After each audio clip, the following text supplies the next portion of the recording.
আমাদের মজুরি দাদা, যে আমরা একটা বোরাতে মিনিমাম 10 টাকা। তো আপনার মোট দিনে মজুরি কীরকম হয়? তো মজুরি আমাদের এখন আপাতত হাতে পাচ্ছি আমরা 200 করে। পুরুলিয়া শহর প্রতিদিন ঘুম থেকে ওঠে হাজার হাজার শ্রমজীবী মানুষের শ্রম। কেউ রাস্তা পরিষ্কার করেন, কেউ নির্মাণ করেন বাড়ি, কেউ শহরের মানুষকে এক প্রান্ত থেকে অন্য প্রান্তে পৌঁছে দেন। কিন্তু এই শ্রমের বিনিময়ে তারা কি পান?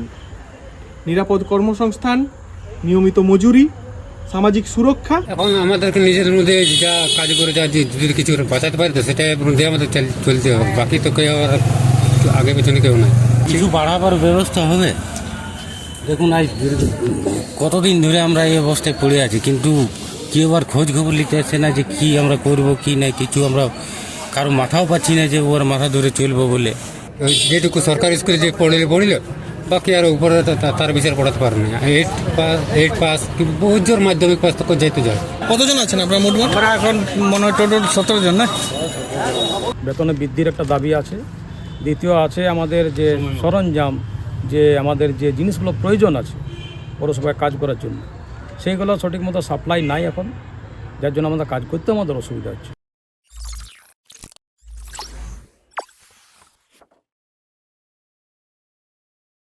পুরুলিয়া শহর প্রতিদিন ঘুম থেকে ওঠে হাজার হাজার শ্রমজীবী মানুষের শ্রম। কেউ রাস্তা পরিষ্কার করেন, কেউ নির্মাণ করেন বাড়ি, কেউ শহরের মানুষকে এক প্রান্ত থেকে অন্য প্রান্তে পৌঁছে দেন, আর কেউ বাজারে বা মাল টানেন, কেউ খাবার পৌঁছে দেন আমাদের দরজায় দরজায়। কিন্তু এই শ্রমের বিনিময়ে তারা কি পান? নিরাপদ কর্মসংস্থান, নিয়মিত মজুরি, সামাজিক সুরক্ষা, নাকি শুধু পরের দিন কাজ না পাওয়ার এক আশঙ্কা? এই প্রশ্নের উত্তর খুঁজতেই আমাদের এই যাত্রা। পুরুলিয়া শহরের অসংগঠিত শ্রমজীবী মানুষের জীবনযাত্রার ভিতরে আমরা প্রবেশ করে জানার চেষ্টা করব তাদের প্রতিনিয়ত তাদের যে সকল সমস্যার সম্মুখীন হতে হচ্ছে সেই বিষয়গুলো নিয়ে। আসুন।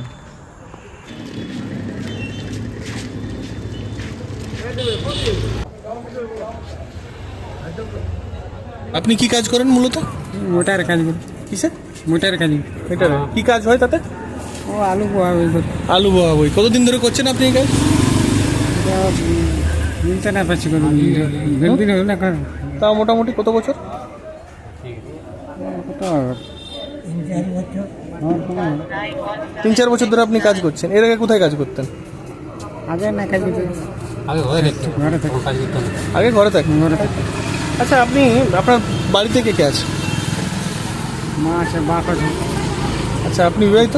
হ্যাঁ, বিবাহিত আপনি? বাচ্চা? বাচ্চা একটা, মানে কত বছর বয়স? 6 বছর। আচ্ছা, তার পড়াশোনা? পড়াশোনা মানে হয়নি, 6 বছর বয়স। স্কুলে ভর্তি করেছেন? না না, করেননি কেন? আধার কার্ড এখন হয়নি। স্কুলে আধার কার্ড স্কুলে আধার কার্ড, আপনি আধার কার্ড করে উঠতে পারেননি কোনো? আচ্ছা, বেশ। তো আপনার এখানে দৈনিক মজুরি কীরকম হয়? 300-400 টাকা। দোকানের বেতন দোকানে পাই ও 300 টাকা পাই। 300 টাকা আপনি প্রতিদিন পান? 300 টাকার মধ্যে খাওয়া দাওয়া সব করতে হবে। হোটেলে আচ্ছা, আপনার আলাদা করে খাবার? না না না, আপনি যে 300 টাকাটা মজুরি পাচ্ছেন সেই টাকাটার মধ্যে আপনাদেরকে সব করতে হবে, খাওয়া দাওয়া সব কিছু ওটার মধ্যে করতে হবে। ওই 300 টাকার মধ্যে আপনাকে খাওয়া দাওয়া মানে দিনের যা কিছু সবটাই? সব কিছু ওটার মধ্যে করতে হবে। যা কিছু বাঁচবে ওই 200 টাকা 250 টাকা যদি বাঁচাতে পারি ওটা করতে হবে। আচ্ছা, আপনার বাড়িতে কে আছে? আমার বাড়িতে আমার বউ আছে, মা আছে, বাবা আছে, ছেলে আছে, একটা বেটা একটা বেটি। আচ্ছা, তারা পড়াশোনা করে? হ্যাঁ করে। কোন স্কুল? এই এমই স্কুল, একটা এমই স্কুল করে আর একটা আমাদের সামনে প্রাইমারি স্কুল করে। আচ্ছা, ধরুন আপনি এখানে দৈনিক বেসিসে কাজ করছেন, প্রতিদিন দৈনিক মজুরি আছে। ধরুন আপনি কোনো দিন 1 সপ্তাহ ধরে অসুস্থ থাকলেন, সেক্ষেত্রে আপনি কী ধরনের সমস্যা মানে ফেস করেন আর কি? এখন আমাদেরকে নিজের মধ্যে যা কাজ করে যা যদি কিছু বাঁচাতে পারি তো সেটার মধ্যে আমাদের চলতে হবে, বাকি তো কেউ আর আগে পেছনে কেউ নাই। আচ্ছা, এই আপনি বললেন যে 300-400 টাকা আপনাদের মজুরি, আপনারা আলু ক্যারি করেন, আলু বয়ে নিয়ে যান, তো সেই 300-400 টাকার মধ্যে আপনাদের মানে বাঁচে, সত্যিকারের বাঁচে তো? মানে কিছু টাকা সঞ্চয় করতে পারেন? যে যেমন রাখতে পারে। এখন সব আমরা তো মুঠিয়া, তার মধ্যে অনেক লোক নেশাড়িও মানে অনেক নেশাও করে। সবাই ঘরে কেউ দিল 150, কেউ 200 দিল, বাকি যা পাচ্ছিল হয়তো রাতের বেলায় মদ খেয়ে দিল, ওরকম মধ্যে কেউ রাখে, বাচ্চা যদি রাখতে পারে তো ভালো হয়, না তো বাস ওই সরকারি হাসপাতালের ভরসা দেখতে হবে। আচ্ছা, আপনাদের এই উপার্জনে আপনি বললেন আপনার ছেলে মেয়ে আছে, তো আপনাদের এই উপার্জনে তাদের শিক্ষার ক্ষেত্রে কোনো প্রভাব পড়ে না? মানে তাদের ধরুন খাতা বই থেকে শুরু করে আপনার অনেক সময় টিউশন দিতে হয়, তো টিউশন ফিস থেকে শুরু করে এটা পুরোটা ম্যানেজ হয়? ম্যানেজ করতে পারে না বলে তো আমাদের গরিব ঘরের ছেলে কোনোদিন উপরে উঠতে পারছে না। ওই যেটুকু সরকারি স্কুলে যে পড়িল বাকি আর উপরে তার বিষয়ে পড়াতে পারে না। 8 পাস কি বহুত জোর মাধ্যমিক পাস তখন যাইতে যায়, তার উপরে যেতে পারবে না। আচ্ছা সুকুমার দা, আপনি কত বছর ধরে এখানে কাজ করছেন? ওই 4 থেকে 5 বছর। আপনার 4 থেকে 5 বছর এখানে কাজ করা হচ্ছে, তাই তো? মানে টানা, মাঝে কোনো? না, মাঝে কোনো নেই। আচ্ছা, বেশ। তো আপনি কি মনে করেন যে আপনি যে পরিমাণে শ্রম দিচ্ছেন সেই শ্রম অনুযায়ী আপনাকে টাকা, মানে আপনি উপার্জন করছেন বা আপনি টাকা পাচ্ছেন? সেরকম তো হয় না কখনো। যাটুকু নিজে খেটে খাই সেটাই পাই। না মানে আপনি এটা মনে করছেন যে আপনি যে শ্রমটা দিচ্ছেন সেই অনুপাতে আপনাকে টাকা দেওয়া হচ্ছে? আমার তো কোনো মানে যে কোন দোকান থেকে টাকা পয়সা তো নেই। আমাদের যাটুকু খেটে খাই সেটাই পাই। যে আমাদের তো আপনারা কাজ করলাম, হয়তো আপনি আমাকে 50 টাকা দিলেন, সেরকম নেই। আমরা যেটা কষ্ট করি সেটাই পাই আমরা। আচ্ছা, মানে আপনি মনে করছেন যে শ্রমটা আপনি দিচ্ছেন সেই শ্রম অনুযায়ী আপনি টাকা পান? হ্যাঁ, ওইটাই। আপনাদের পার ডেলি বেসিসে আপনাদের রেট কীরকম, মানে আপনাদের কীরকম মজুরি আর কি? আমাদের মজুরি দাদা, যে আমরা একটা বড়াতে মিনিমাম 10 টাকা। একটা বড়া যদি আপনি, মানে একটা বস্তা হয়, বস্তায় কিছু কমোডিটি থাকে, মানে আলু টালু টাইপের কোনো 10 টাকা করে পাই। আচ্ছা, তো সেইটা যদি আপনি একবার ক্যারি করেন, নিয়ে যান, তাহলে আপনার 10 টাকা, তাই না? 10 টাকা। তো আপনি ওভার টাইমের কোনো সুযোগ আছে কিনা? Over time? না, ওভার টাইমের কোনো সুযোগ নেই। আচ্ছা, সারাদিন আপনি এখানেই কাজ করেন নাকি অন্য কোথাও আবার কাজ করেন? এখানে আমাদের কাজ করা হয়, আর কোথাও নেই। আর পার্ট টাইম কাজ কোথায় পাবো? কে দেবে পার্ট টাইম কাজ? যদি আমাদের নেক্সট যদি পার্ট টাইম কাজ করা হতো, যে এটার পর কোনো দোকান যদি কাজ পেতাম, হয়তো ওখান থেকে 300 টাকা পেতাম, তবু তো। কিন্তু ওইসব আমাদের কোনো সুবিধা নেই। যাটুকু কাজ করা এটাই। আচ্ছা, আপনার বাড়ি পুরুলিয়াতে? পুরুলিয়া লাগাদায় বাড়ি না? আচ্ছা, তো আপনি সকাল সকাল চলে আসেন এখানে? হ্যাঁ, 6টায় ঢুকে যায়। কী কাজ করতে হয় আপনাকে? সাফাইয়ের। মানে এই স্টেশন চত্বরে সাফাইয়ের কাজটা মূলত আপনি করেন, তাই? হ্যাঁ, আমরা অনেকে আছি। কতজন আছেন আপনার মোট? আমরা এখন মনে হয় টোটাল 17 জন না? আপনারা মোট 16-17 জন এখানে পুরো স্টেশন চত্বরে সাফাইয়ের কাজ করেন। কতক্ষণ ধরে আপনাদের কাজ চলে? আমাদের এখন 8 ঘন্টা। 8 ঘন্টা আপনার কাজ করতে হয় এখানে। কতদিন ধরে কাজ করছেন আপনি এখানে? আমাদের বহুত হয়ে গেল 2007 থেকে। 2007 থেকে 2026, প্রায় 19-20 বছর প্রায় আপনি এই ধরনের কাজ করে চলেছেন, তাই না? তো আপনার মোটমাট দিনে মজুরি কীরকম হয় তাও? মজুরি আমাদের এখন আপাতত হাতে পাচ্ছি আমরা 200 করে ডেলি।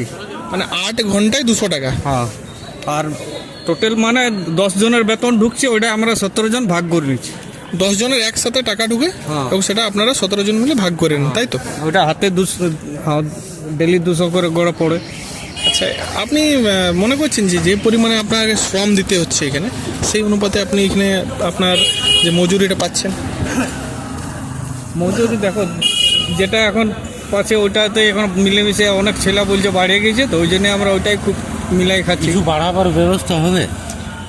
দেখুন, আজ কতদিন ধরে আমরা এই অবস্থায় পড়ে আছি, কিন্তু কেউ আর খোঁজ খবর নিতে আসছে না যে কি আমরা করব কি নাই কিছু। আমরা কারো মাথাও পাচ্ছি না যে ওর মাথা ধরে চলবো বলে। আচ্ছা, আপনাদের সাথে কোনো ইউনিয়ন বা লেবার ইউনিয়ন আপনার সাথে যোগাযোগ করেনি? আগে ছিল, এখন তো কিছু বন্ধ হয়ে গেছে সব ওইসব।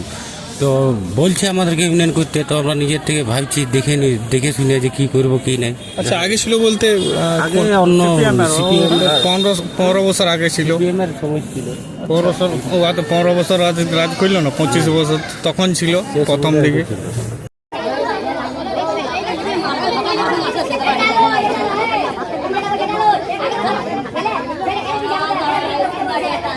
আচ্ছা, আপনাদের দাবি দেওয়াটা কি এবং মানে কি রকম কি ধরনের সমস্যা আপনারা এই মুহূর্তে ফেস করছেন, এটা একটু? আমাদের তো বর্তমানে ফেস তো অনেক রকম আছে। তার মধ্যে বেতন খুবই কম, বেতনে বৃদ্ধির একটা দাবি আছে। দ্বিতীয় আছে আমাদের যে সরঞ্জাম, যে আমাদের যে জিনিসগুলো প্রয়োজন আছে পৌরসভায় কাজ করার জন্য, সেইগুলো সঠিক মতো সাপ্লাই নাই এখন, যার জন্য আমাদের কাজ করতে আমাদের অসুবিধা হচ্ছে। সেই জন্য আমরা জানিয়েছি যে আমাদের জিনিসগুলোর প্রয়োজন আছে, গাড়ির প্রয়োজন আছে, আমাদের হ্যান্ড গ্লাস প্রয়োজন আছে। এখানে গ্রীষ্মকালে নানা রকম অসুবিধা হয়, সেই জিনিসগুলো যেন একটু ধ্যানে রাখে। সমস্ত কিছু আমরা জানিয়েছি। কোনো জিনিস খারাপ হতে গেলে সেগুলো সেরেও দেওয়া হয়েছিল। এবং আপনাদের বেতন একটা বকেয়ার বিষয় ছিল, সেইটা যদি একটু বলেন তো। বকেয়া বেতন তো আমাদের ওটা বিগত 11 মাসের একটা বকেয়া আছে আমাদের, 2015 সালের একটা বকেয়া আমাদের। তো পরের বারে যেরকম বোর্ড বসেছিল তারা কিছু কিছু করে দিয়ে গেছে আমাদের। এখন মোটামুটি আমাদের ওই 11 মাসের মধ্যে একটা ডিউ পড়ে আছে। এটা মাঝে মধ্যে আমরা বলি, তো ফান্ড না থাকার জন্য আমরাও বেশি প্রেসারাইজ করিনি, কারণ আমরাও বুঝি যে ঠিক আছে সেইরকমভাবে তাদেরকেও আমাদের বিষয়টা বোঝা উচিত। এটাই আমি আপনাদের মারফতে তাদের কাছে এই বার্তাটা পৌঁছাতে চাই।